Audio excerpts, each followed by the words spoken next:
Assalamualaikum dan salam sejahtera. Anda sedang menonton Agenda Awani secara langsung dari studio Awani di Bukit Kewangan, Kuala Lumpur, dan malam ini sempena berlangsungnya konvensyen yang cukup penting di Lembah Kelang di Petaling Jaya, iaitu Konvensyen Kebangsaan Kepimpinan Institusi Pengajian Tinggi dan Kesejahteraan Sosial, merealisasikan merealisasikan transformasi ke arah masyarakat sejahtera. Tapi pendeknya, cara Agenda Awani faham adalah kita melihat ke arah universiti dan institusi pengajian tinggi untuk meningkatkan kualiti hidup masyarakat, untuk menjadikan masyarakat itu sejahtera. Pendeknya, apa jua masalah yang kita ada, kita harapkan kalau kita pergi ke institusi pengajian tinggi, kalaupun tidak boleh menyelesaikannya, kita ada menuju ke arah penyelesaian, kerana di situlah terletaknya ilmu, kajian, cerdik pandai dan sebagainya. Maka dalam konteks itu, saya malam ini ditemani oleh Dr. Nur Malina Malik, Dekan Pusat Pengajian Kemasyarakatan USM, dan juga Dr. Zainal Abidin Sanusi, Timbalan Pengarah Akademi Pengajian Kepimpinan Pengajian Tinggi ataupun AKAP. Selamat datang kedua-duanya, dan tadi hari pertama telah pun selesai, besok hari kedua, dan mungkin saya nak ambil perspektif yang sedikit berbeza. Kerana kalau kita berada di dalam, kita melihat kepada sistem, metod dan sebagainya. Tetapi saya nak melihat pada aspirasi dan saya nak hubungkan dengan PRU 13 yang baru berlalu itu, kerana kesedaran masyarakat sekarang begitu tinggi tentang pelbagai perkara dan antaranya termasuklah sektor pendidikan, pengajian tinggi dan sebagainya. Tapi mungkin itu lebih menjurus kepada aspek politik. Tapi saya nak mengambil bagaimana di Harvard juga pemikiran sedang berubah.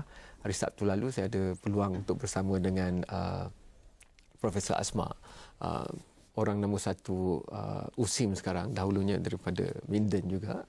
Dan beliau memberikan contoh Profesor George Whiteside yang memikirkan masalah tentang the bottom billion ataupun bilion terkebawah ini, ataupun sekarang ini dilihat juga dalam konteks low resource setting, bagaimana untuk mengadakan aplikasi ataupun penggunaan ataupun produk yang boleh digunakan oleh mereka yang ramai berbanding mereka yang elit pada harga yang sesuai dengan capaian mereka yang paling mundur ataupun paling tidak beruang ini. Dalam konteks itu, Profesor Whiteside telah mengeluarkan alat diagnostik yang hanya menggunakan kertas. Dan beliau ingin menjadikannya sebagai tiada kos atau hampir tiada kos. Dan ini menimbulkan dilema di Harvard kerana biasanya mereka mengeluarkan produk kajian atau aplikasi yang dipatenkan dan mendatangkan pulangan yang lumayan. Dan dalam konteks ini yang menimbulkan pelbagai isu, dan antara isunya apakah roh yang ada pada universiti seperti Harvard. Dalam konteks itu saya kembali ke konvensyen ini selepas pembukaan itu. Akhirnya apabila kita bercakap tentang transformasi pengajian tinggi dan juga kesejahteraan masyarakat, kita akan bercakap tentang apakah relevannya dan apakah pentingnya IPT itu dalam menyelesaikan masalah-masalah yang ada dalam masyarakat, kerana masyarakat hanya mahukan apa yang boleh anda bantu saya. Anda itu termasuklah kepimpinan, termasuklah pelajar dan masyarakat kampus itu sendiri. Jadi dalam konteks itu mungkin saya nak pergi kepada Dr. Nur Malina dulu, kerana doktor telah saya baca PowerPoint ini panjang lebar. Kita melihat kepada sistem, kita melihat kepada modal insan dan sebagainya. Tapi mungkin pandangan makro sepintas lalu itu, apakah peranan universiti dewasa ini? Okey. Terima kasih. Seperti yang telah kita ketahui, ya, institusi pengajian tinggi ini peranan utamanya adalah dalam pendidikan, ya, di mana di situlah berlakunya proses pengajaran dan pembelajaran, ya, seperti kita tahu.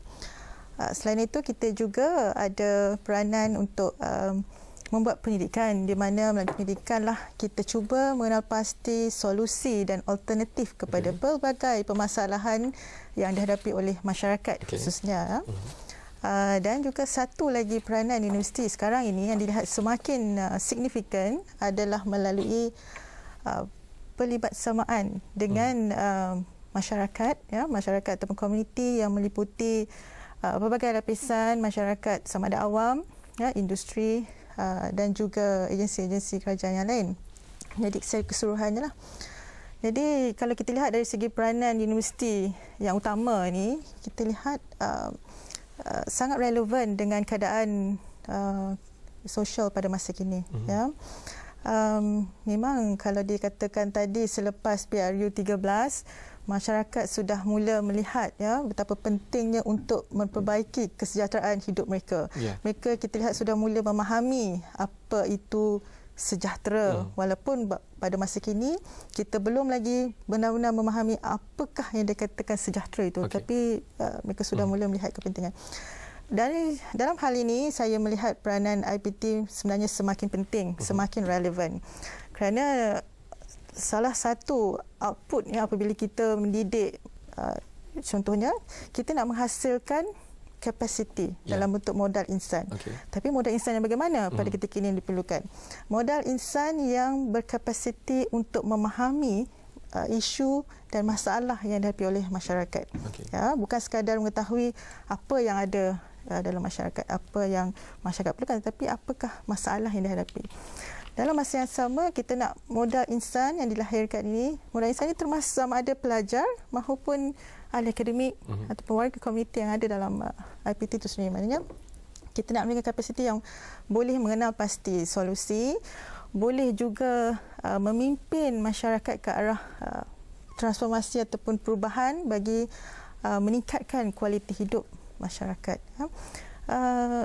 Satu lagi saya rasa yang agak penting dalam peranan IPT ini adalah untuk memastikan ya kefahaman masyarakat, termasuk juga pemimpin kita ya di setiap lapisan memahami apakah yang dikatakan kesejahteraan ataupun masyarakat sejahtera.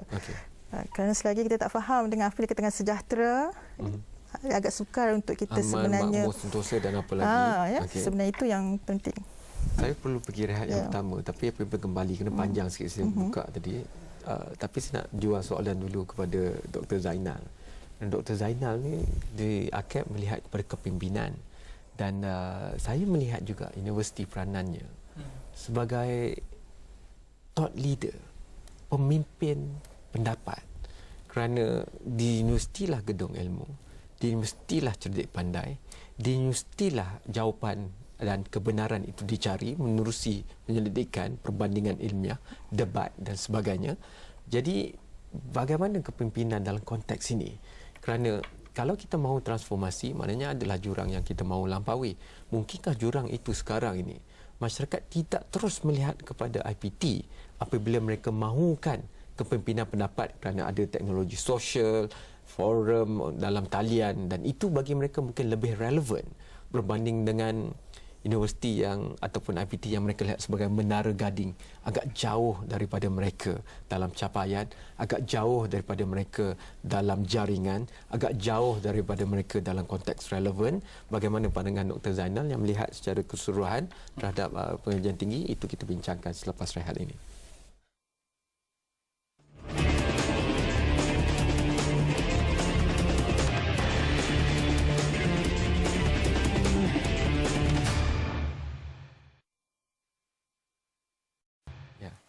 Bagaimana anda melihat peranan IPT dan universiti dewasa ini? Kerana kerap kali apabila saya pergi kerana tugas saya ni, saya terpaksalah masuk forum, Facebook, Twitter, membaca denyut nadi masyarakat, tapi jarang apabila disebut tentang masalah ataupun isu diletakkan peranan universiti. Peranan universiti itu kerap dimasukkan bila ada perbincangan tentang atas universiti dan kolej universiti, ada demonstrasi siswa atau siswi, itu saja. Tetapi dalam konteks ketamadunan, malah kalau kita pergi beratusan ribuan tahun dahulu balik kepada zaman kegemilangan Islam di Andalusia contohnya, institusi pengajian tinggi seperti universiti lah yang mendahului peradaban misalnya. Tetapi jika kita kini, masyarakat di Malaysia tidak begitu melihat universiti IPT dalam konteks itu, Dr. Zainal, tolonglah ceritakan kepimpinan ini. Saya, Cik Kamarul, itulah yang sebenarnya nak ditransformkan ya. Kita sudah lama mendengar Ivory Tower. Dan pelbagai cubaan hingga sekarang inilah kita cuba nak memecahkan konsep Ivory Tower ini dengan memberikan ruang yang lebih banyak kepada masyarakat masuk. Tapi kelihatannya yang diharapkan berlaku itu tidak berlaku kerana masih kelihatan ada ruang-ruang yang masih sedikit jumut lagi lah dalam fungsi ataupun proses universiti untuk membuka ruang penglibatan masyarakat di dalam universiti. Kerana itu masyarakat luar tidak melihat dia tahu bila cerita pasal universiti ni dia rujuk adalah proses mendidik pelajar saja. Tapi dia tidak melihat universiti itu proses pembentukan idea. Ya. Seperti yang saudara katakan tadi, thought leadership. Yang ini saya rasa tidak berlaku lagi. Kita sedang berusaha lah, walaupun Ministry KPT dianugerahkan thought leadership in Asia. Tapi kita sedang cuba terjemahkan bahawa seperti negara lain yang di Indonesia misalnya, fakulti di Indonesia itu jadi pakar rujuk setiap kali ada isu. Okey. Tapi saya lihat kekerapan rujukan itu tidak berlaku seperti di Indonesia. Jadi ini jelas menunjukkan bahawa kalau boleh kita transform lebih kuat lagi, bahawa universiti itu sebenarnya perenjana idea, penjana minda. Bukan kita menerima agenda daripada luar dan kita acukan dalam bentuk universiti, tapi sebenarnya kita tolak agenda kita di luar. Yeah. Dan agenda itu mesti berdasarkan masyarakat, mesti berdasarkan komuniti luar. Kerana yang berlaku sekarang ini, bila tidak ada interaksi antara dua ini, jadi yang datang adalah superficial penilaian atau observation dari pihak universiti terhadap masyarakat. Jadi masyarakat yang terpaksa adjust kepada keperluan universiti. Yeah. Jadi sebenarnya transformasi yang kita nak lakukan adalah supaya interaksi yang lebih kukuh. Yang ini yang belum berlaku. Dan kepimpinan ini yang nak kita transformkan. Macam mana mekanismenya itu? Terutamanya dalam era yang semakin berubah. Ya. Dan tadi kalau saya baca teks ucapan Tan Sri Dr. Wan Muhammad Zahid Muhammad Nordin, Pengerusi Lembaga Pensiasat ICAP, malah kita tahu jasa beliau dalam bidang pendidikan ketika beliau bertugas dahulu. Beliau melihat kepada kebangkitan generasi muda dan perubahan dalam masyarakat itu sendiri. Dan beliau memberi contoh 41% pengundi bawah 40 ke 21 itu. Dan itu beliau lihat, dan bila beliau hubungkan balik perenggan seterusnya dengan bidang pendidikan, beliau letakkan liberal arts education ataupun pendidikan liberal. Dan jika saya ambil takrifan Universiti Harvard tentang liberal education, dia sebagai satu pendidikan yang digerakkan dengan roh free inquiry ataupun pemikiran yang tidak disekat untuk cuba mencari penyelesaian kepada jawapan dan sebagainya.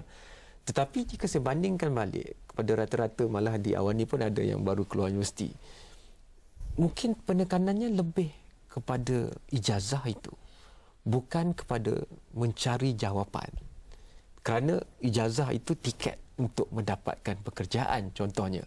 Jadi jika nak dimakmurkan kembali universiti sebagai satu sandaran rujukan kepimpinan pendapat, bagaimana nak dilihat imbangannya itu? Kerana jika kita mengeluarkan kapasiti modal insan dan orang hanya datang kerana mereka ni nak diambil bekerja, siapa yang nak berfikir itu? Sedangkan majikan juga mahukan pekerja yang boleh berfikir di atas kaki sendiri contohnya.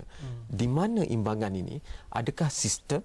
Adakah konteks ekosistem komersialisme dan imbangannya terhadap pembinaan negara bangsa, ataupun bagaimana kerana kita mengharapkan pemikir universiti lah memberikan cadangan alternatifnya pada apa yang kita ada sekarang? Saya melihat yang kita bagi sekarang ini di universiti adalah tiket untuk kita sampai di pintu interview. Tetapi zaman sekarang ini di waktu interview, company ataupun bisnes industri ini tidak lagi bertanya tentang soalan-soalan teknikal yang diberikan ketika universiti. Yang ditanyakan adalah kemampuan pelajar ini, graduan ini untuk berfikir di luar kotak yang diberikan dalam proses formal education. So untuk melakukan ini, saya rasa kita perlu sekarang ini pecahkan tradisi memberi pengetahuan melalui formal education, tetapi yang seharusnya berlaku adalah memberi skill, competencies dan nilai-nilai di waktu formal education. Kita kena anggap bahawa technical skill yang berdasarkan disiplin ilmu masing-masing itu satu yang by default harus berlaku. Penekanan harus diberi kepada ilmu-ilmu lain yang boleh membuat, contohlah kalau kita katakan di Jepun misalnya, yang dibicarakan adalah sekarang boleh menghasilkan graduan yang punya T personality. Dia boleh jadi sangat pakar dalam bidang dia sendiri, tetapi dia punya breadth di dalam ilmu-ilmu yang generik, ilmu-ilmu itu lebih penting.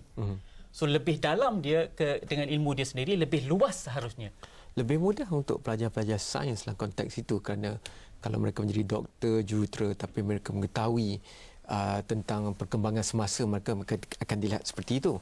Tetapi bagi pelajar-pelajar seperti sains kemasyarakatan ataupun sains kemanusiaan ataupun komunikasi misalnya, jika mereka tidak dilihat sebagai penyumbang kritikan sosial, pemikir dalam masyarakat, maka apa lagi pengetahuan yang mereka ada? Contohnya, jadi lebih berat untuk bagi saya lah melihat kepada pelajar yang saya juga tergolong ke dalamnya dahulu.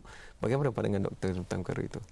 Ya, sebelum tu saya rasa saya nak menyambung sedikit tentang apa yang disebut tadi tentang liberal arts tu tadi ya. Saya rasa apa yang boleh kita fahamkan dari konsep liberal arts itu adalah sebenarnya untuk tidak memisahkan secara jelas antara bidang sains dan juga sains sosial ya. Kerana dalam kehidupan kita seharian ni, dalam masyarakat kita sekalipun ya, dalam apa bidang yang kita ceburi, jalinan ataupun gabungan kedua-dua bidang ni sebenarnya ada sentiasa berinteraksi ataupun sentiasa berintegrasi ya. Kalau kita ambil bidang sains, contohnya bidang kejuruteraan ya, apalah sumbangan jurutera itu sekiranya dia tidak ada pendedahan dalam bidang-bidang sains sosial, kerana bidang sains sosial ini fokusnya adalah untuk melihat ke dalam masyarakat itu sendiri. Seperti saya sebut tadi, kita melihat kepada permasalahan yang ada pada masyarakat, keadaan masyarakat, keperluan masyarakat semuanya.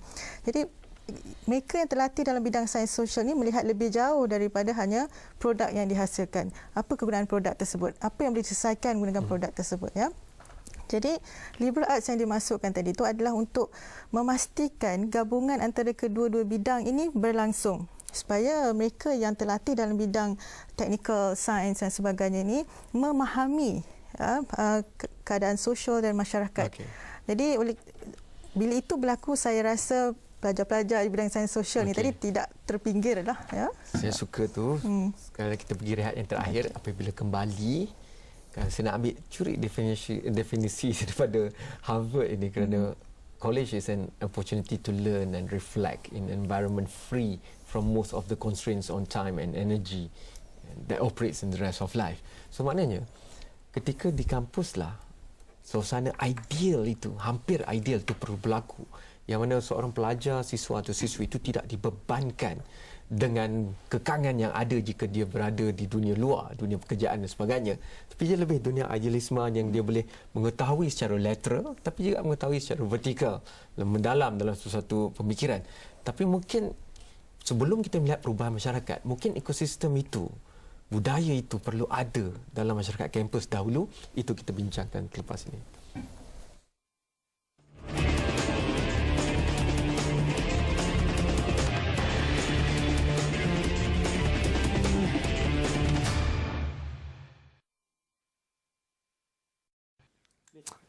Relevannya IPT dan universiti, dan kita bercakap tadi sebelum transformasi universiti itu ataupun masyarakat di dalamnya ataupun IPT itu keluar dan membantu kesejahteraan masyarakat, tentunya perkara seperti itu perlu dilihat berlaku di dalam kampus itu sendiri. Di manakah pemetakan dalam mengejar CGPA dan hanya ijazah ataupun pasca sarjana dan sebagainya, di mana imbangannya tentang pengetahuan semasa tentang masyarakat, denyut nadi masyarakat dan sebagainya. Saya nak beri balik, kita ada lebih kurang 4 minit lagi, mungkin Dr. Zainal dahulu. Okey, saya melihat macam inilah, mungkin analoginya selama ini kita punya proses penilaian adalah menilai, kalau seperti sebatang pokok lah, penilaian kita di masa peringkat universiti ini adalah melihat produk yang di atas itu. Tapi yang mengukuhkan seorang pelajar dari segi generiknya adalah nilainya, yang nilai-nilai tidak nyata ni, the intangible ini. Tapi ini di bawah tanah. Dalam sistem penilaian universiti kita, bagi saya lah, yang saya nampak adalah yang intangible ini tidak diukur. Yang diukur adalah kepintaran dia, kebijaksanaan dia dalam bidang-bidang disiplin yang dia pelajari. So saya rasa yang mungkin yang boleh dilakukan adalah supaya kita pecahkan proses formal assessment ini ke dalam bentuk informal assessment, dalam bentuk projek misalnya. Dan kita terbalikkan yang core curriculum itu become core curriculum, C-O-R-E. Jadi tak tahulah, ini mungkin the wild idea. Saya fikir ada universiti yang sedang berjalankan ini, ada universiti yang menekankan USM ya, sustainability, nilai yang intangible ini yang diketengahkan. Tetapi sejauh mana ekosistem yang di luar bersedia untuk menerima. Kalau dilihat, majikan memang nak cari pekerja yang seimbang, dia pandai ke jurutera ke, pandai dalam guaman ke, tetapi dia juga tahu ewas masa, pandai bercakap, memberikan hujah dan pandai menulis misalnya. Saya melihat dalam hal ini lah, banyak sebenarnya transformasi yang perlu kita lakukan ya.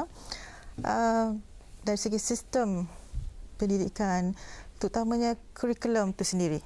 mungkin sudah masanya kita melihat kurikulum tu bukan saja sekadar untuk memastikan pelajar ini melengkapkan pengajarnya dalam tempoh tertentu.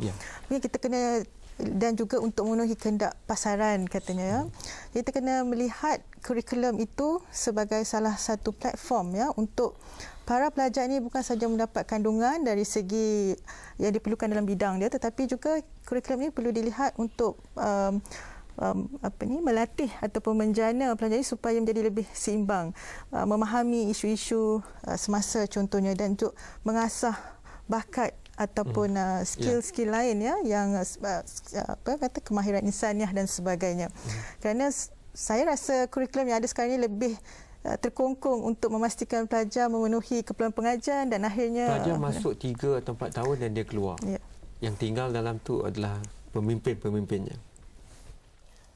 Pemimpin-pemimpin, kalau saya boleh beri pandangan saya secara humble, pemimpin-pemimpin ini kadang-kadang zaman di mana dia melalui proses yang sama mungkin berlaku 15 atau 20 tahun yang dulu.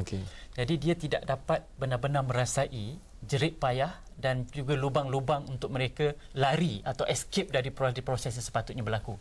Jadi cadangan saya bahawa mungkin perdebatan atau pertemuan idea yang lebih sihat, yang lebih intensif berlaku di antara pelajar dan pemimpin-pemimpin yang tinggal ini.